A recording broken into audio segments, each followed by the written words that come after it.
You're tuned into the It's Real podcast with your hosts, Kayla Calendar and Andrew Yagi.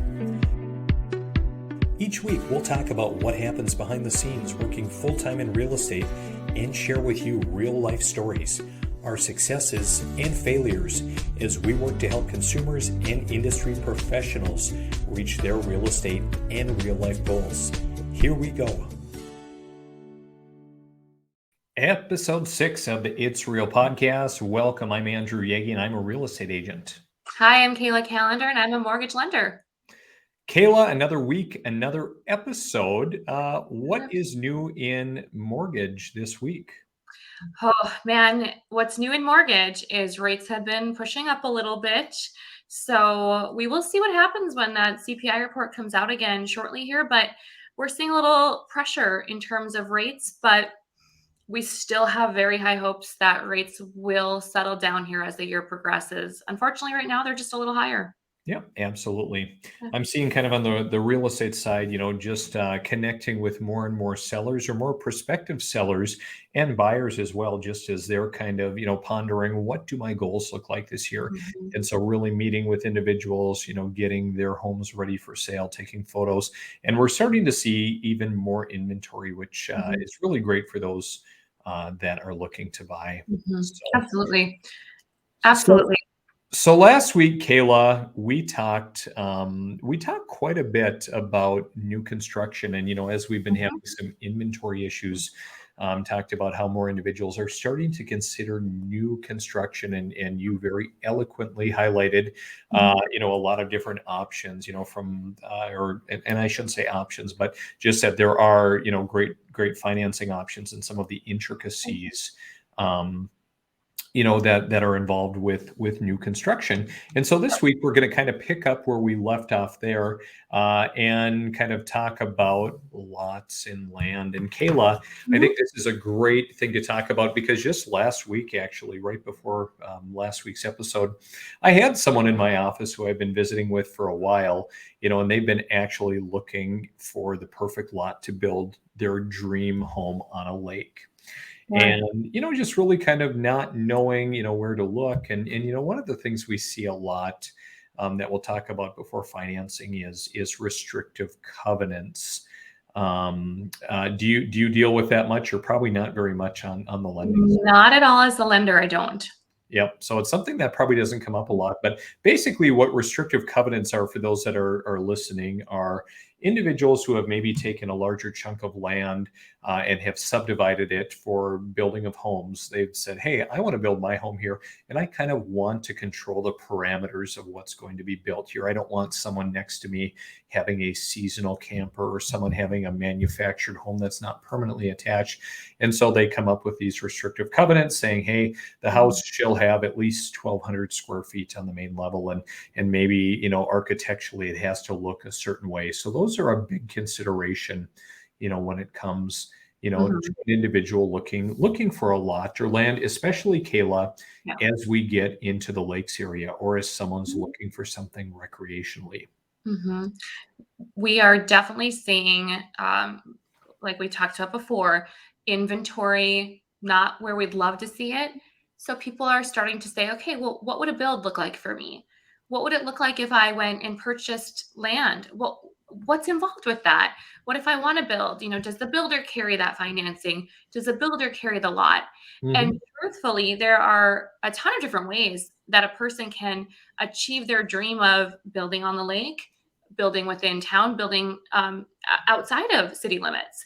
So what I'm saying, Andy, and it sounds like you probably are too, the first thing people are really asking is, I know I want to live in this area. What do I do? I want that piece of land. How do I get the land? And the first step is to look and find who can do a lot loan for you. So, because not everybody will lend on a piece of vacant land. No, and so you have to find a lender. Hi, I can finance land. You right there? Yep, me right here. I can do lot loans. So typically, it's pretty simple, actually. It's essentially you sign a purchase agreement to purchase that lot, and your lender will finance that for you. And there's a lot of different ways that you can do that. I can tell you a little bit about what I have to offer, and traditionally, Andy, you're going to want to have 20% down. It's Mhm. Can usually, go can ahead. I do less than 20% on a lot? Kayla, I want to secure this lot. I don't want to put a lot of money down. Can I throw 3% at it and you can help me out? With a lot loan, it's a little bit different than an actual residential loan. So we do like to see that you have at minimum 20%. And Because why? Why do I need 20%?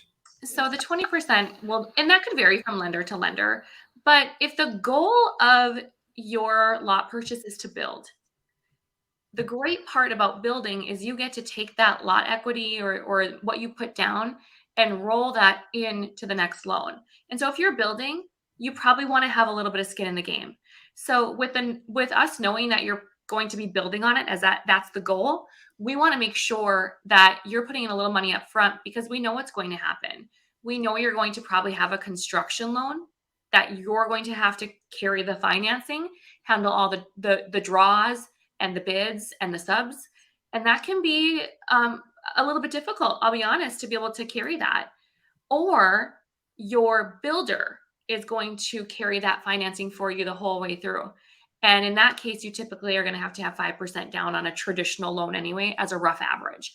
So we want to ensure that you're serious about building, that you've got some skin in the game, knowing where it's going to end up. Sure. Do you see a lot of builders that do offer in-house financing for the construction piece? I don't see a lot of companies that do offer that. We do offer that, but it comes down to the fact that when you're carrying the financing yourself, what happens when you're lining up all of these subs and one person is unable to fulfill their need of that date? It can Mhm. affect everything else. Aside from that, you've got these builders that have these relationships with maybe concrete, maybe they've got relationships with framers. Where do you as just one person come in that lineup when they've got repeat business from these builders who are cranking out these homes are a well-oiled machine? So there's a little risk that comes to doing it on your own. However, when you do carry that financing and handle that all yourself, you usually save money. So Sure. that's a big reason people do it as well. Sure. Kayla, Mhm. one thing I see quite a bit, on the real estate agent side is a lot of people will approach me and say, "Hey, I want to secure this land. We want to build our dream property. We're maybe not able to get there yet. So we're looking for, something we can have a seasonal camper or other on." And that's, when we usually talk about, the restrictive covenants that, may Mhm. say, "Hey, you can have that camper there while you're building, but you're not going to be using it consecutively for 5 years." And then all of a sudden decide you want to build. But I think part of Mhm. it, I think obviously there are some individuals that they want to secure this land, they want to use it, they don't have the wherewithal to build right now. But I also think that there are a lot of people that maybe just don't know what options are out there, which you kind of highlighted, talking about, that an individual can maybe at minimum, once they have that lot, put 5% down as their Mhm. borrowing on their construction loan. Is that the case? Yeah, I think what we need to keep in mind is that kind of like when you go to your doctor and you want a diagnosis and you want a plan, right? It's hard for that doctor to be able to really tell you, here's what I prescribe, here's what I think you should do, here's your diagnosis without really digging into to you as a person, an individual. And so when I apply that to the thought of buying a home, buying land, a construction loan, do I carry the financing? Does the builder? I think you really need to have a sit down conversation with your lender to talk about your pain points and your pleasure points and say, hey, I don't have a lot of money to put down. Or, I'm really concerned about the end cost, because what we do then is we customize a plan based on your needs. So Mhm. a construction loan is the best thing for some people. For other people, I actually will say, don't do that. You're going to be way better off. It's going to be more hassle. It truly just depends. But either way, the cool part is there's a lot of options that we can consider. Because if you have a lot loan and your goal is to build, Andy, did you know you actually might need 3 loans for that? So I've got the lot loan and I've got Yeah, the construction loan, but what's great the job. third piece? So it goes lot loan, construction loan if you are carrying the financing, if you're paying out the subs and the bids for that. But then once the house is built, you need to have a permanent loan because that construction loan is just a temporary loan. It's just to get you through. It's kind of like a credit card, how there's a line and you draw against it until the house is built. But what happens then? You secure your typically 30-year fixed loan. Sure. So there could be three loans, and it's important that you have a lender that understands each piece of the pie, each piece of the puzzle, because they all go hand in hand. So, and I would assume, Kayla, that if I have a construction loan, the rate is probably going to be a little bit higher than that permanent loan. Traditionally, yes, because it's a short-term loan. Sure, Exactly. sure. And as far as that short-term loan, as far as like collateral, is it collateralized in any fashion or? So traditionally, when you're putting down money for a 30-year fixed, you might put down anywhere from 0% to 20%. So we talked about that lot loan piece. You have to have 20% down. Well, when we're giving you money to fund the construction, we are requesting that you have 20% into that normally, not always, depends on the scenario as well. Because if you get to the end and you run out of money, then we have an issue. So we require you start out and you put 20% in of your own funds as you build, because that takes away the risk a little bit. Sure. But because it's a unique product, that's why we're requiring again 20% in. So that kind of is how that would work. And then once, like I said, it's built, then that would flip into a 30-year fix and you've already got some skin in the game there. Yeah, very, very cool. Well, I know that's helped connect the dots for me because honestly, Kayla, I haven't built a lot and don't deal a lot with new construction. But again, as we've talked in last week's episode and a little bit this week, really becoming a viable option for some people who are, again, like I've visited more recently with people who are looking to downsize, not finding quite what they're looking for. So hey, we're looking at some building options, and just even for a first time home buyer, there were some really attractive new construction options, and so great to learn about these financing tools. There are. And I think too, what we're seeing is some individuals at this point in their lives, maybe they're not ready to build a brand new home, but maybe they just want to secure a lot. The really cool part is you can still purchase a piece of land, a lot, and not build on it immediately. So that when you are ready, after you've met with builders, you've met with your lender, you're ready to go. But there's no Mhm, pressure to begin that immediate build the day that you buy that lot. mhm. Absolutely. Well, a lot of great information today, Kayla. And so I think that puts a wrap on episode 6.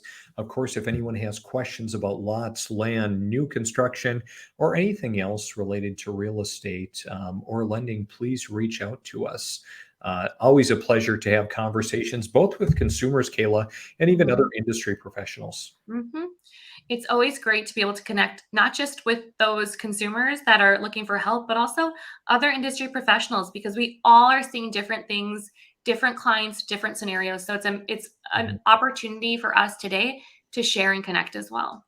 Absolutely. Well, speaking of connecting, great connecting with you as always, Kayla, and have a great week. You too, Andy.